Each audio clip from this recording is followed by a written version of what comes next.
ጠብታ ማር ሰዎች እንዲተባበሩን ስለማድረግ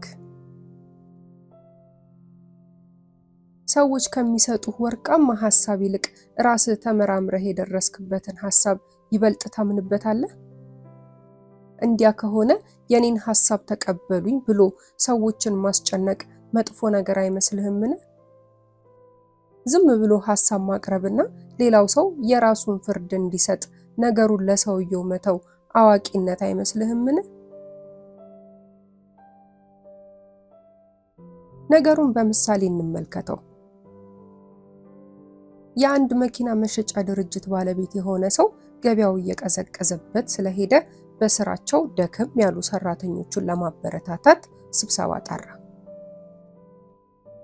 ስራው መቀዝቀዙን ሁሉም እንደሚያውቁት ገልጾ ምክንያቱን እሱ ሊያውቀው ስላልቻለ እነሱ እንዲያስረዱ ጠየቃቸው። እያንዳንዱ ሰራተኛ ሐሳብ ሰጠ። የተሰጡትንም ሐሳቦች ቁጥር ሰሌዳ ላይ ጻፈ። በመጨረሻም በሱ በኩል ሊፈጽሙ የሚገባቸውን ነገሮች ጠየቃቸው። ሰራተኞቹም ነገሩት። እሱ ሊፈጽማቸው የሚገቡ ናቸው ተብለው በሰራተኞቹ የተጠቆሙትንም ሐሳቦች ሰሌዳው ላይ ጻፈ። ከዚህ በኋላ ከኔ የሚፈለጉትን ነገሮች ሁሉ ፈጽማለሁ፣ እናንተ ደግሞ ልትፈጽሙ የሚገባችሁን ነገሮች ንገሩኝ ሲላቸው ታማኝነት፣ ሐቀኝነት፣ አስቦ መስራት፣ ተባብሮ መስራት፣ 8ቱን ሰዓት በሙሉ ልብ ስራ ላይ ማዋል የሚሉ መልሶች እየተሽጎደጎዱ መጡለት። እንዲያውም አንዱ ሰራተኛ በቀን 14 ሰዓት ለመስራት ፈቃደኛ እንደሚሆን ገለጸ። ስብሰባው አዲስና ጠንካራ መንፈስ በሰራተኞቹ ላይ በማሳደር ተፈጸመ።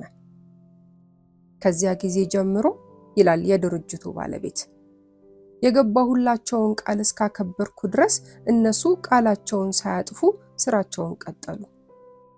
የሰራተኞቹን ፍላጎትና ምኞት መጠየቁ ራሱ ሞራላቸውን ለመጠበቅ የሚረዳ ፍቱን መድኃኒት ሆኖ አገኘሁት። ማንም ሰው አንድ ነገር ሸጥኩልህ ሲሉት ወይም ይህን ነገር አድርግ ሲሉት አይወድም። ሁላችንም አንድ ነገር ገዛን ወይም ይህን ነገር አስበን ሰራን ማለትን እንመርጣለን። ስለምንፈልገውና ስለምንመኘው ነገር እንዲሁም በአንድ ጉዳይ ላይ ስላለን አስተያየት ስንጠየቅ ደስ ይለናል።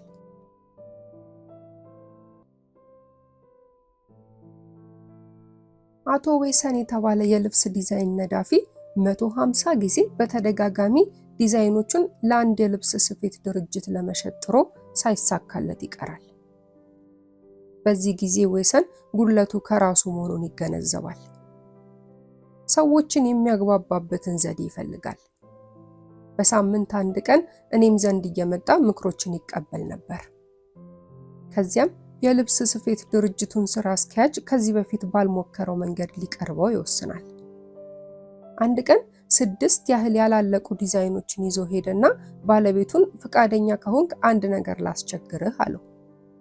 እነዚህ የምታያቸው ያላለቀላቸው ንድፎች ናቸው። በምን ሁኔታ ቢያልቁ ነው ቆንጆ የሚሆኑት?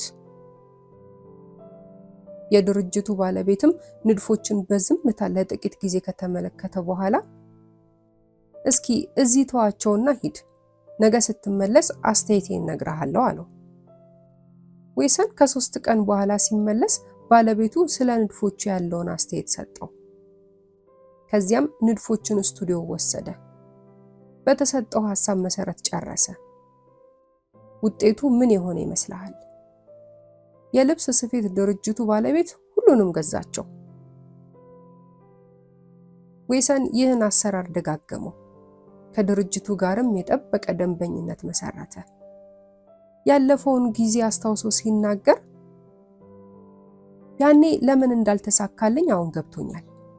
የድርጅቱን ባለቤት ንድፎቹን እንዲገዛኝ ነበር የምገፋፋው። አሁን ግን በመጀመሪያ ሐሳብ እንዲሰጠኝ ጠይቀዋለሁ። በሰጠኝ ሐሳብ መሰረት ንድፎቹን እሰራቸዋለሁ። እንዲህም ሳደርግ ንድፎቹን እኔ ሳልሆን ራሱ የፈጠራቸው እንዲመስለው አደርጋለሁ። ዛሬ ንድፎቹን እኔ አልሸጥለትም፣ እሱ ነው የሚገዛኝ። አንድ የሕክምና መሳሪያዎች አምራች ድርጅት ስራ አስኪያጅ ለአንድ የታወቁ ሐኪም እንዲህ የሚል ደብዳቤ ጻፈ። የተከበሩ ዶክተር፣ ፋብሪካችን አዲስ አይነት የኤክስሬ መሳሪያ ሰርቶ አውጥቶ ነበር። ሆኖም መጀመሪያ የተመረቱትን ስንመለከታቸው ጥቃቅን ጉድለቶች አይተንባቸዋል። ጉድለቶቹንም ለማረም አስበናል። ከዛ በፊት ግን መተው አይተውልን እኛ ያላየናቸውን ጉድለቶች እንዲጠቁሙን እንፈልጋለን። ይህን ስንጠይቅ ደግሞ ማስቸገራችን ይሰማናል።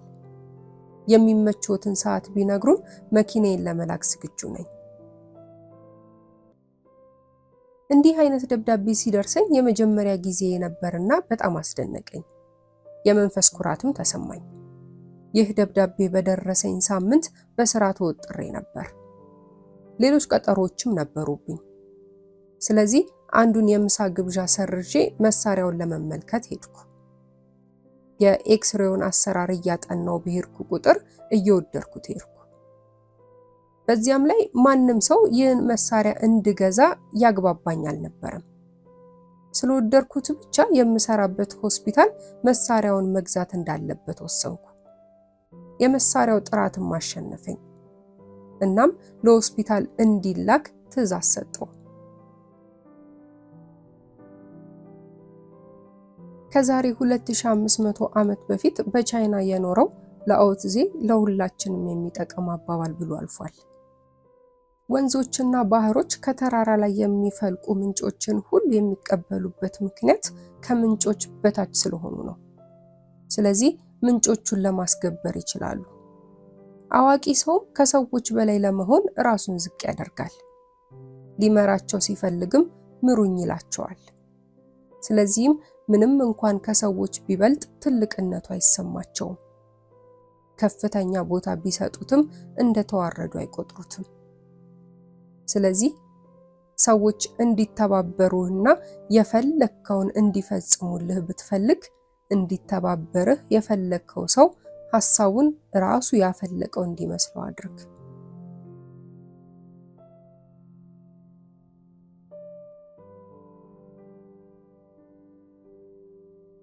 ጥላቻን የሚያስከትል ትችት ስለመሰንዘር። ቻርልስ ሸዋብ አንድ ቀን በስሩ የሚተዳደሩ ሰራተኞች ማጨስ ክልክል ነው በሚል ማስታወቂያ ስር ተቀምጠው ሲጋራ ሲያጨሱ ይደርሳል። ሰራተኞቹ እንዳዩት ሲጋራቸውን አጥፍተው ይደበቃሉ። ሸዋብ ምን ያላቸው ይመስላል? አይቻቸዋለሁ አትደበቁ አላለም። አጠገባቸው እንደደረሰ ሰላምታ ከሰጣቸው በኋላ ሲጋራ አደላቸውና ወጣ ብላችሁ ብታጨሱ ደስ ይለኛል አላቸው። እንዳወቀባቸውም ገባቸው። አደነቁት። ምክንያቱም መቆጣት ሲችል ስላከበራቸውና ስጦታም ስለጨመረላቸው ነበር። እንዲህ አይነቱን ሰው መጥላት ይቻላል? አንድ ትልቅ የገበያ አዳራሽ ስራ አስኪያጅ የሆነ ሰውም ተመሳሳይ ነገር ፈጽሟል። አንድ ቀን ወደ ገበያ አዳራሹ ሲገባ አንድ ዕቃ ልትገዛ የመጣች ሴት ሂሳብ ለመክፈል ስትጠባበቅ አየ። ሰራተኞቹ ግን አንድ አካባቢ ተሰብስበው ያውኩ ነበር። ስራ አስኪያጁ ሰራተኞቹን ምንም ሳይናገር የገንዘብ ተቀባዩን ቦታ በመተካት ሴትዮዋን ማስተናገድ ጀመረ። ይህን ያዩት ሰራተኞች ተደናግጠው ወደ የስራቸው ተሰማሩ። ስራ አስኪያጁ የሴትዮዋን ሂሳብ ካጠናቀቀ በኋላ ምንም ሳይናገር ወደ ቢሮ ተመለሰ። አንድ ሰው የሬዲዮ ቲያትር ይጽፍና ለሚስቱ ያነብላታል። ቲያትሩ ቲያትር ሊባል የሚችል አልነበረም። ሚስትየዋ ስለ ቲያትር ታውቅ ነበር። ሆኖም ይህ ቲያትር አይደለም፣ ቢተላለፍ አድማጭ አያገኝም ማለት ስትችል፣ እሷ ግን ጥሩ የፍልስፍና ማስተማሪያ ይሆናል አለችው። እንዲህ ስትል ምን ማለቷ እንደሆነ ለባሏ ገባው። ሆኖም ጽሑፉን በአንድ ወገን ስታኮስሰው በሌላ በኩል ስላደነቀችው ቅር አልተሰኘም። በሬዲዮ እንዲተላለፍ የማድረግ ሐሳቡን ግን ሰረዘው። ሰዎች ሳይቀየሙ ወይም ቅሬታ ሳያድርባቸው ሐሳባቸውን እንዲለውጡ ለማድረግ የሚከተለውን መመሪያ ተጠቀም። ስህተታቸውን በተዘዋዋሪ መንገድ ንገራቸው።